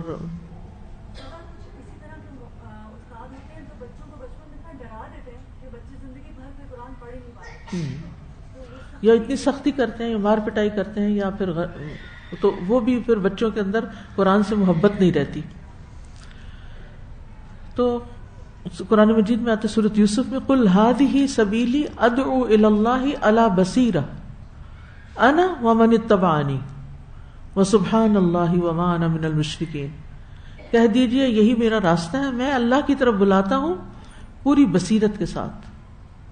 بصیرت کے ساتھ یعنی سوچے سمجھے، یعنی یہ نہیں کہ وہ کر رہا ہے تو میں بھی کر لوں، آنکھیں بند کر کے لوگوں کی نقل اتارنی شروع کر دی، بس بات خود سمجھی نہیں، آگے بیان کرنی شروع کر دی. تو ایسی تبلیغ اور تعلیم نہیں ہونی چاہیے. وہ کہتے ہیں کہ میں خود بھی اور جنہوں نے میری پیروی کی وہ سب بھی، ہمارا یہی موٹو ہے کہ ہم بصیرت کے ساتھ، سوچ سمجھ کے ساتھ، آنکھیں کھول کے دیکھتے ہوئے، غور و فکر کرتے ہوئے علم کو آگے لے جائیں. اللہ پاک ہے اور میں شریک بنانے والوں میں سے نہیں ہوں. پھر پختہ علم کے ساتھ دلیل سے بات کی جائے. وَمِنَ النَّاسِ مَن يُجَادِلُ فِي اللَّهِ بِغَيْرِ عِلْمٍ وَلَا هُدًى وَلَا كِتَابٍ مُنِيرٍ. لوگوں میں سے کوئی وہ ہے جو اللہ کے بارے میں بغیر کسی علم کے، بغیر کسی ہدایت کے، بغیر کسی روشن کتاب کے جھگڑا کرتا ہے. یعنی بحث دین کے نام پر بڑی بڑی بحثیں شروع کر دیتے ہیں، پیچھے کوئی ایک دلیل نہیں ہوتی، جو ان کے اپنے خیالات ہوتے ہیں، من گھڑت باتیں ہوتی ہیں، اور زیادہ بولنا جانتے ہیں تو لوگوں کے اوپر مسلط کرنے کی کوشش کرتے ہیں. اسی طرح بغیر علم کے فتوے نہیں دینے چاہیے. نہیں پتا تو کہہ دیں نہیں پتا. وَلَا تَقْفُ مَا لَيْسَ لَكَ بِهِ عِلْمٌ إِنَّ السَّمْعَ وَالْبَصَرَ وَالْفُؤَادَ كُلُّ أُولَٰئِكَ كَانَ عَنْهُ مَسْئُولًا. اور اس چیز کا پیچھا نہ کرو جس کا تمہیں علم نہیں. بے شک کان اور آنکھ اور دل، ان میں سے ہر ایک کے متعلق سوال ہوگا. اسی طرح وَلَا تَقُولُوا لِمَا تَصِفُ أَلْسِنَتُكُمْ الْكَذِبَ لِمَا تَصِفُ أَلْسِنَتُكُمُ الْكَذِبَ هَذَا حَلَالٌ وَهَذَا حَرَامٌ لِتَفْتَرُوا عَلَى اللَّهِ الْكَذِبَ إِنَّ الَّذِينَ يَفْتَرُونَ عَلَى اللَّهِ الْكَذِبَ لَا يُفْلِحُونَ. اور اس کی وجہ سے جو تمہاری زبانیں جھوٹ کہتی ہیں، مت کہو کہ یہ حلال ہے اور یہ حرام. یعنی دین میں خود سے بغیر علم کے فتوے دے کے حلال کو حرام، حرام کو حلال مت قرار دو تاکہ تم اللہ پہ جھوٹ باندھو. بے شک جو لوگ اللہ پہ جھوٹ باندھتے ہیں وہ فلاح نہیں پائیں گے. پھر یہ کہ قرآن و سنت سے نہ ہٹیں. یعنی اپنے تعلیم اور تعلم کی بنیاد قرآن و سنت کو بنائیں. رسول اللہ صلی اللہ علیہ وسلم نے فرمایا میں تم میں 2 چیزیں چھوڑے جا رہا ہوں, تم ہرگز گمراہ نہ ہوگے جب تک ان دونوں کو مضبوطی سے تھامے رکھو گے. ایک اللہ کی کتاب اور دوسرے اس کے نبی کی سنت. اور قرآن و سنت میں اپنی رائے سے کچھ نہ کہیں, من مانے مفہوم نہ نکالیں. ابو قتادہ کہتے ہیں میں نے رسول اللہ صلی اللہ علیہ وسلم کو اس منبر پر فرماتے ہوئے سنا, اے لوگوں مجھ سے زیادہ احادیث بیان کرنے سے بچو. جو بندہ میری طرف کوئی بات منسوب کرے تو وہ حق اور سچ ہی کہے, کیونکہ جس نے میری طرف وہ بات منسوب کی جو میں نے نہ کہی ہو وہ اپنا ٹھکانہ جہنم میں بنا لے. یعنی ضعیف حدیثیں اور من گھڑت باتیں نبی صلی اللہ علیہ وسلم کی سند سے بیان نہ کریں, یعنی موضوع روایات کو یا ضعیف احادیث کو یہ کہہ کے بیان نہ کرے کہ یہ نبی صلی اللہ علیہ وسلم فرمایا, آپ کی طرف منسوب نہ کریں. اگر بیان کرنی بھی ہو تو بتا دیں یہ ضعیف, اس کا درجہ بتا دیں, اور موضوع کو تو بالکل بھی نہیں. پھر یہ کہ باعمل عالم ہو, جو دوسروں کو کہیں, جو دوسروں کو سکھائیں, وہ خود بھی کریں. رسول اللہ صلی اللہ علیہ وسلم نے فرمایا اس شخص کی مثال جو لوگوں کو بھلائی سکھاتا ہے لیکن اپنے آپ کو بھول جاتا ہے, ایک چراغ کی طرح ہے جو لوگوں کو روشنی دیتا ہے مگر خود کو جلاتا ہے. اسی طرح صرف زبان پہ علم نہیں ہونا چاہیے, وہ ہمارے دل میں بھی ہونا چاہیے اور عمل میں بھی ہونا چاہیے. حسن بصری فرماتے ہیں کہ علم کی 2 قسمیں ہیں. ایک وہ علم جو دل کے اندر ہوتا ہے, ایک وہ علم جو دل کے اندر ہوتا ہے, یہ علم تو نفع دیتا ہے, اور دوسرا وہ علم جو زبان کے اوپر ہوتا ہے. یہ علم اللہ کی طرف سے ابن آدم کے خلاف حجت ہے, یعنی آپ کو اس کا خود اس پر کنونس نہیں, نہ آپ کو یقین ہے, نہ آپ اس پر عمل کرنے کی سوچتے ہیں, لیکن لوگوں کو بتاتے رہتے ہیں. اور جو علم عمل میں شامل نہ ہو وہ نقصان دہ ہوتا ہے. سفیان ثوری کہتے ہیں علم اگر تمہیں نفع نہ دے تو تمہیں نقصان دے گا. علم اگر تمہیں نفع نہ دے تو نقصان دے گا. خطیب بغدادی کہتے ہیں یعنی اسے عمل کے لحاظ سے نفع نہ دے گا, اور نقصان اس طرح دے گا کہ اس کے خلاف حجت بن جائے گا. قیامت کے دن اس کے خلاف گواہی آئے گی کہ یہ شخص جانتا تھا لیکن اس نے عمل نہیں کیا. جی آپ کچھ کہہ رہی ہیں؟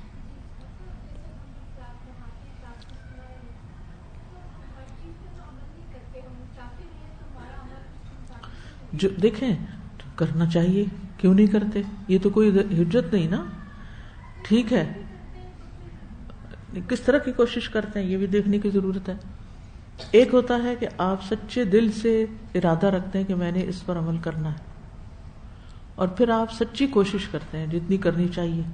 من اراد الآخرۃ وسعی لہا سعیا, اور پھر اس پر کر جاتے ہیں اور کچھ چیز چھوٹ جاتی ہے تو کوئی بات نہیں, لیکن یہ کہنا کہ یہ تو ہم کر نہیں سکتے اس لیے ہم کسی کو بتائیں بھی نہ, تو یہ تو نہیں ہے, پھر تو علم رہ جائے گا.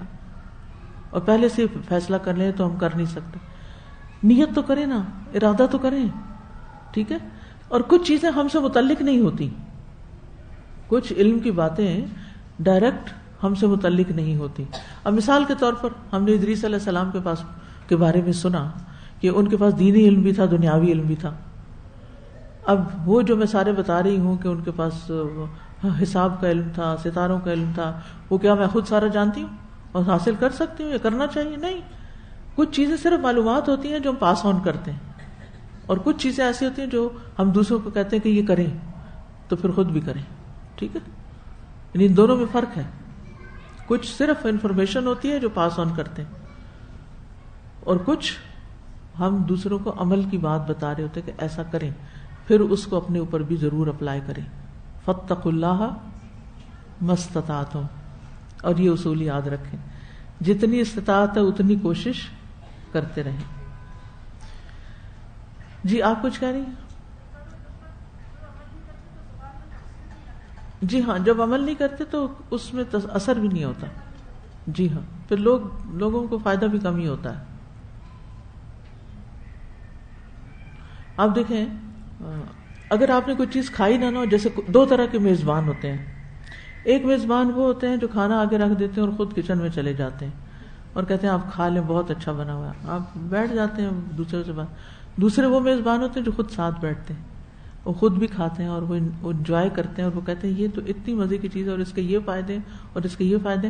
اچھا وہ میزبان جس نے کوئی نیت ارادہ ہی نہیں کیا ہوتا کھانے کا, وہ کس لیے کھا لیتا ہے؟ جس کی کوئی موڈ ہی نہیں ہوتا وہ چیز کھانا, وہ اس لیے کھاتا ہے کہ جس نے پکایا ہے اس نے اس کے فائدے بتائے اور اس نے خود بھی کھا کے بتایا ہے. انسان کہتا ہے چکھ ہی لو, اس کے پیچھے اتنی محنت ہوئی ہے. تو اسی طرح جو عالم محنت کر کے پڑھاتا ہے تو انسان کہتا ہے کہ کچھ کر ہی لو, بتانے والے نے اتنی آخر محنت کی ہے, ہمیں کچھ تو کرنا چاہیے. تو اس میں بڑا فرق ہے. اب ایک اور چیز ہے, جی آپ کچھ کہنا چاہتے؟ اب آیت کے فوائد میں سے دوسرا فائدہ, وَاذْكُرْ فِي الْكِتَابِ ادریس تک تو ہو گیا. اب إِنَّهُ كَانَ صِدِّيقًا نَبِيًّا. آج ہم صدیق پہ کچھ بات کریں گے, اگرچہ ٹائم کم ہے, اور انشاءاللہ اس کے بعد نبی ہونے پہ بھی, کہ نبوت کیا ہوتی ہے اس پہ بھی انشاءاللہ بات ہوگی. صدیق کون ہوتا ہے؟ صدیق وہ ہوتا ہے جو اللہ کی طرف سے نازل کردہ ہر چیز کی تصدیق کرتا ہے کہ سچ ہے, یہ اللہ نے بھیجی ہے, اور اس تصدیق میں کسی قسم کا کوئی شک نہیں ہوتا. آمنت وصدقت, کوئی شک ہی نہیں اس میں, اس کے گرد کوئی شبہ نہیں ہوتا. صدیق وہ ہوتا ہے جو بغیر کسی پس و پیش کے, بغیر کسی تاخیر کے اس کام کی طرف سبقت کرتا ہے جو اللہ کو راضی کر دے. اللہ کی رضا کے کاموں میں دوڑ پڑتا ہے کیونکہ اس کو یقین ہوتا ہے, کنونسڈ ہوتا ہے, وہ کنوکشن ہوتی ہے اس کی کہ یہ جو اللہ نے فرما دیا نا یہ بالکل صحیح ہے اور اس کو ایسے ہی کرنا چاہیے. اپنی طرف سے اس کے اندر ٹیمپرنگ نہیں کرتا کہ کوئی اس کو موڑ توڑ کرے یا اس کے کوئی من مانے مطلب نکالے. تو صدیقیت جو ہے, یہ ابن قیم الجوزی نے اس پہ بات بھی کی ہے, منزلۃ الصدیقیہ. یہ وہ کہتے ہیں کمال الاخلاص والانقیاد والمتابعہ للخیر والامر ظاہرا و باطنا. کمال درجے کا اخلاص, فرما برداری, حدیث اور حکم کی ظاہری اور باطنی طور پر پیروی کو کہتے ہیں.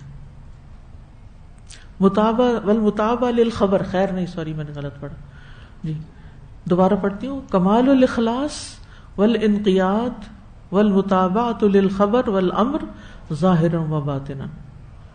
کمال درجے کے اخلاص, فرما برداری, حدیث اور حکم کی ظاہری اور باطنی طور پر پیروی کرنے کو کہتے ہیں.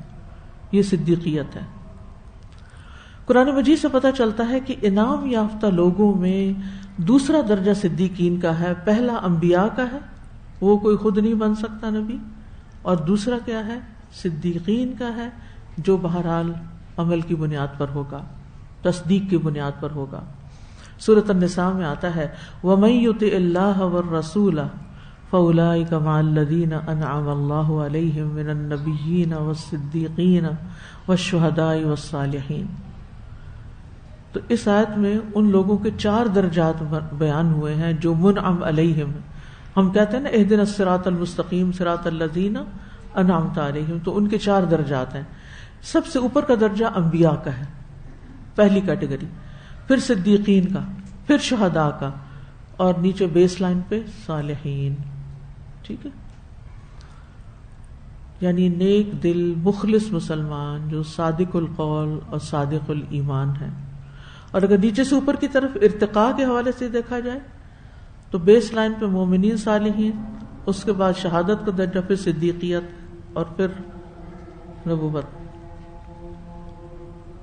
صدیقیت انسان کے لیے روحانی ترقی میں بلند ترین درجہ ہے, کیونکہ اس کے اوپر نبوت ہے, وہ اکتسابی نہیں, وحبی ہے, اور اس کا دروازہ مستقل طور پہ بند ہے. اللہ اکبر اللہ اکبر اللہ اکبر اللہ اکبر. اشہد ان لا الہ الا اللہ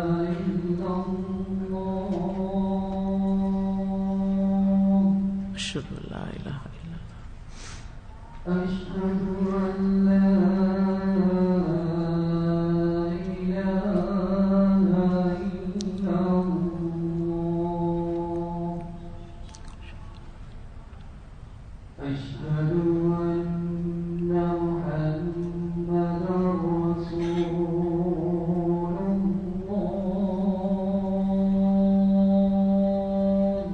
أشهد أن محمد رسول الله أشهد أن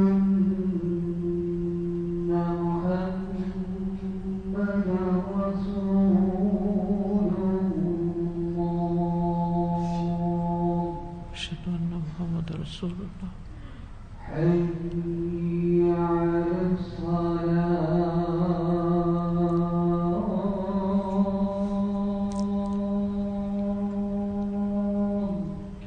لا حول ولا قوة حي على الصلاة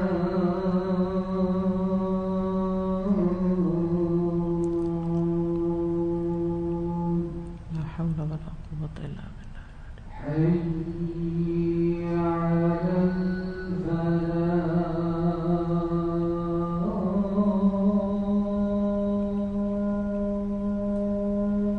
لا حول ولا قوة حي على الفلاح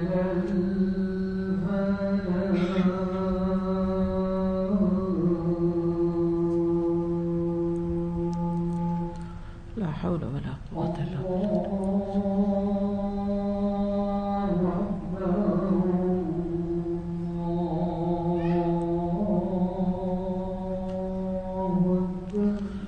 الله أكبر الله أكبر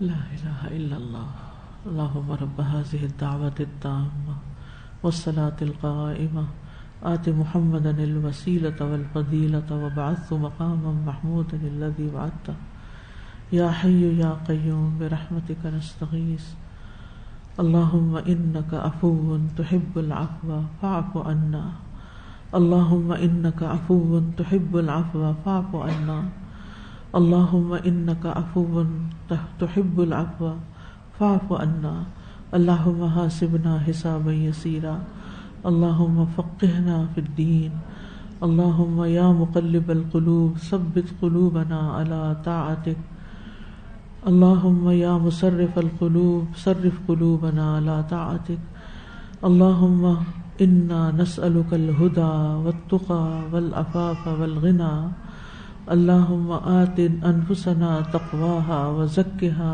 أنت خير من زكاها أنت وليها ومولاها اللهم رحمتك نرجو فلا تكلنا إلى أنفسنا طرفة عين وأصلح لنا شأننا كله لا إله إلا أنت اللهم إنا نسألك علما نافعا ورزقا طيبا وعملا متقبلا اللهم انفعنا بما علمتنا وعلمنا ما ينفعنا وزدنا علما یا اللہ تمام بیماروں کو صحت عطا فرما اللہ سب کے دکھ اور پریشانیاں دور فرما اللہم وفقنا لما تحب و ترضا اللہ ہمیں ان کاموں کی توفیق عطا فرما جن سے تو محبت کرتا ہے اور جن سے تو راضی ہو جاتا ہے یا رب العالمین تو ہمارے گناہوں کو معاف کر دے اللہ ہماری کوتاہیوں سے درگزر فرما اللہ تو ہم سے درگزر فرما ربنا تقبل منا ربنا تقبل منا اللہ ہماری ساری حاجات پوری فرما ربنا تقبل منا اللہ ہمیں صحیح علم عطا فرما اور صحیح سکھانے کی توفیق عطا فرما وصلی اللہ تعالی علی خیر خلقہ محمد وعلی آلہ واصحابہ واہل بیتہ اجمعین برحمتک یا ارحم الراحمین الہی آمین. انشاءاللہ کل بھی اسی موضوع پہ صدیقیت پہ ہی بات ہوگی اور آپ کو صدیق اور شہید کا فرق بتایا جائے گا عملی طور پر کہ دونوں میں کیا فرق ہوتا ہے اور اس کے بعد یہ کہ اپنا بھی جائزہ کیسے لیں ہم کہ ہم سچائی کے کس درجے پر ہیں. تو چونکہ اب نماز کا وقت قریب ہے اس لیے آج اسی پر اکتفا کرتے ہیں. اگر آپ کے ذہن میں کوئی سوال ہو تو آپ کر سکتے ہیں. جی آپ فرمائیے. تکبر کا تو دل سے تعلق ہوتا ہے نا کہ آپ کی نیت کیا ہے, آپ کیوں کر رہے ہیں, یعنی سیلف سیٹسفیکشن کے لیے کر رہے ہیں, دکھاوے کے لیے کر رہے ہیں, آپ کسی پہ بڑائی جتانے کے لیے کر رہے ہیں, کیوں کر رہے ہیں. تو اپنے آپ سے وائے پوچھیں. ٹھیک ہے. جی ذکر اذکار دعاؤں میں شامل ہو جاتے ہیں ایک طرح سے، یہ بھی ایک اچھی عبادت ہے، بہترین. جی یعنی کثرت سے اعتکاف میں کثرت سے، اصل میں اعتکاف میں دو چیزیں ہیں، ایک تو اللہ کی طرف لو لگانا، تنہائی، سوشلائزنگ میں پرہیز، باتیں نہ کرنا، اور دوسرا یہ کہ سارا وقت یا ذکر یا دعا یا عبادت کھڑے ہو کر یا بیٹھ کے قرآن کا پڑھنا، یعنی ان میں سے کوئی بھی کام، لیکن ارریلیونٹ چیزوں میں نہیں پڑھنا. جی آپ سوال کریں، ذرا زور سے بولیں. یعنی منافقت کا کیسے کرنا؟ دیکھیں بعض چیزیں ٹھیک ہے، ہم میں سے کون پرفیکٹ ہے؟ دنیا میں سے کون پرفیکٹ؟ پوری دنیا کے انسانوں میں سے معصوم صرف کون ہوتا ہے؟ بس سر وہی ہوتے ہیں، باقی سب میں کوتاہیاں ہوتی ہیں. اب ہمیں اگر ایک چیز کا پتہ ہے اور ہمارے عمل میں کوتاہی ہے، فرائض الحمدللہ ادا کرتے ہیں لیکن بہت اعلیٰ درجے کے نیک نہیں ہیں، ہمیں سارے کو یہ احساس ہی رہنا چاہیے تو اسی میں خیر ہے تاکہ کچھ کرتے رہیں. جس دن یہ خیال آ گیا کہ بہت جانتے ہیں تو خرابی شروع ہو جائے گی. اب اگر کوئی شخص آیا اور وہ سوال پوچھتا ہے، بعض کا تو مجھے لگتا ہے اللہ ہی بھیجتا ہے کہ وہ سوال پوچھ کے نا ہمیں جو جوڑتا ہے کہ ہم خود کیا کر رہے ہیں، ہمیں یاد آ جاتا ہے کہ ہم نے یہ کرنا ہے. تو کیا آپ اس لیے اس کو نہیں بتائیں گے کہ دیکھو میں ابھی تک تہجد نہیں پڑھ سکی تو تم مجھے تہجد کا مسئلہ نہ پوچھو؟ یہ کہہ سکتے ہیں، مسئلہ تو ہمیں بتانا ہے، لیکن ساتھ دعا بھی کرتے ہیں، ساتھ شرمندہ بھی ہوتے ہیں، ساتھ ریئلائز بھی کرتے ہیں، ساتھ توفیق مانگتے ہیں، تو وہ ہمارے لیے ایک خیر کا دروازہ کھلنے کا سبب بن جاتا ہے. مائک لینا.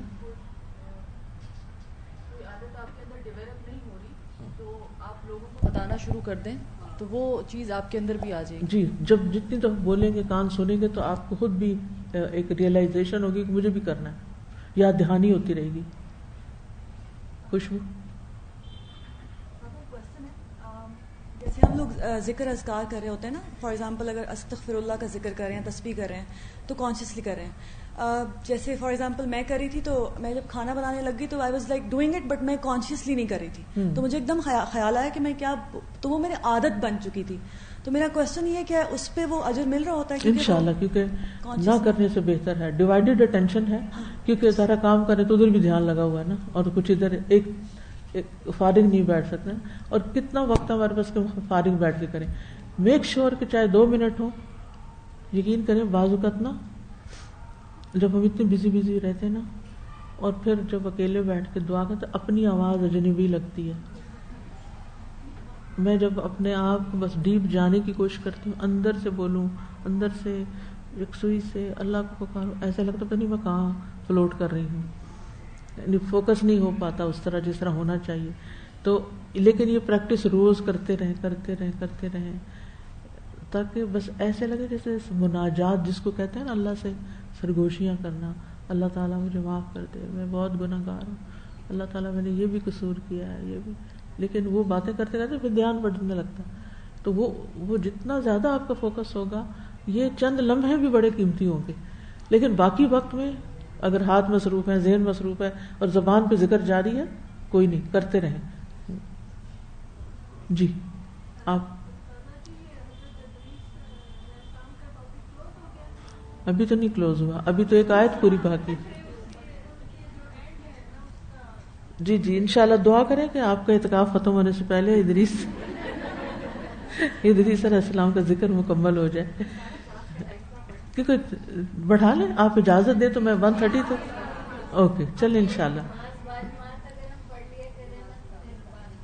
پھر تو اور کام شروع، پھر اٹھ گئے 10 منٹ اور صحیح. چلیں تھوڑا سا اور بڑھا لیتے ہیں، آج تو 20 منٹ ہو ہی گئے. خیر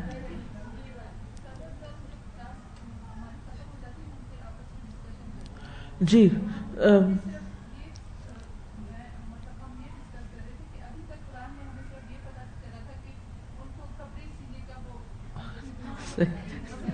بچپن سے یہی سنا ہوا کہ کپڑا سینا جو ہے نا حضرت ادریس نے شروع کیا تھا، اور قلم سے لکھنا. تو بالکل، اور اس سے کتنے سبق ہیں ہمارے کنفیوژن اس طرح دور ہوتے ہیں کہ لوگ پھر یہ سمجھتے ہیں کہ شاید صرف دین پڑھنا ہی اصل نیکی ہے، دنیا کا کچھ نہ پڑھو. جو بچے دین پڑھنے لگتے ہیں وہ دنیا کی پڑھائی کو مشکل سمجھ کے چھوڑ دیتے ہیں. تو دیکھیں پیغمبروں نے بھی تو یہ سارے کام کیے ہیں نا. اور ایجاد بھی کی ہیں یہ چیزیں. قلم ایجاد کیا, سلائی ایجاد کی, ایجاد ہے نا یہ. تو ہم مسلمان اب ایجاد کیوں نہیں کر رہے؟ سب کچھ وہاں سے لے لیتے ہیں نقالی کر کے, آرام سے لیٹ کے ہم صرف گیجٹس استعمال کر رہے ہیں اور نئے کے انتظار میں رہتے ہیں.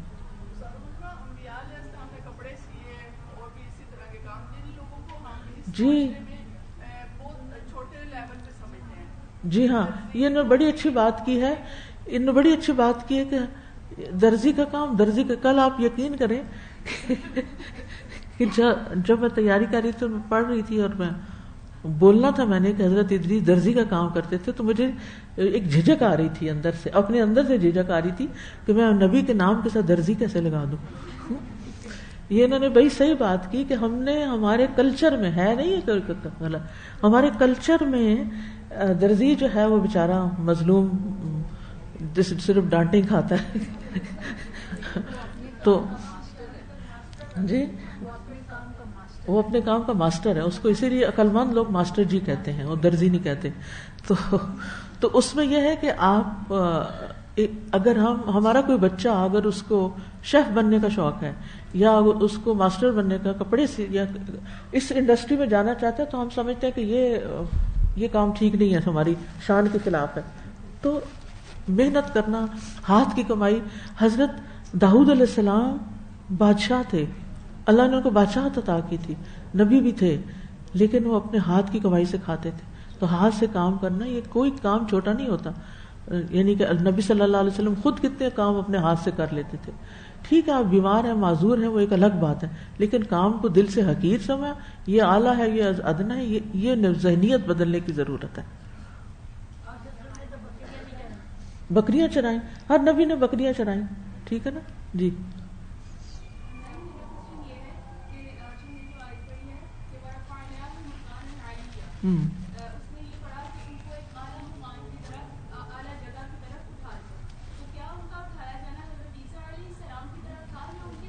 آپ پہلے لیکچر میں تھی کہ جس میں نے تفصیل بتائی, ہاں وہ سن لیجئے جا کے, اس میں ساری ڈیٹیل بتائی ہوئی ہے کیونکہ سب کا وقت جائے گا.